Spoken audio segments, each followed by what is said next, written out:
இரவு 8:30 மணி அளவில் ஒரு பஸ் ஸ்டாண்ட்ல தனியா நின்றுட்டு இருக்காங்க. அங்க நிறைய இளைஞர்கள் ஒன்னா சேர்ந்து அந்த மயூரியை கேலியும் கிண்டலும் செஞ்சிருக்காங்க. இதை பார்த்த குமாரா ஓடி வந்து கத்தி கூச்சல் போட்டு அந்த இளைஞர்களை விரட்டி விட்டு இருக்காரு. அதுக்கப்புறம் மயூரியின் பெற்றோர்கள் வந்து கூட்டிட்டு போற வரைக்கும் அந்த மயூரிக்கு பாதுகாப்பாவே நின்று இருக்காருங்க. இந்த சம்பவத்திற்கு பிறகு மயூரிக்கு குமாரா மேல ஒரு பரிவு ஏற்பட்டது. அந்த பரிவு பழக்கமாக மாறியது, அந்த பழக்கம் பாசமாக மாறியது, அந்த பாசம் காதலாக மாறியது. அந்த காதல் குமாராவை கொஞ்சம் கொஞ்சமாக பைத்தியத்திலிருந்து விடுபட வச்சதுங்க.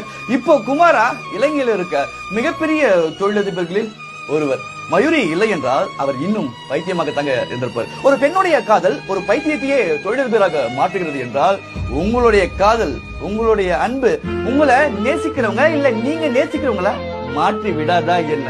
உங்களை உண்மையா நேசிச்சவங்களுக்கு என்ன கிஃப்ட் வேணாலும் கொடுங்க, ஆனா தனிமையையும் கண்ணீரையும் மட்டும் பரிசா கொடுத்துடாதீங்க.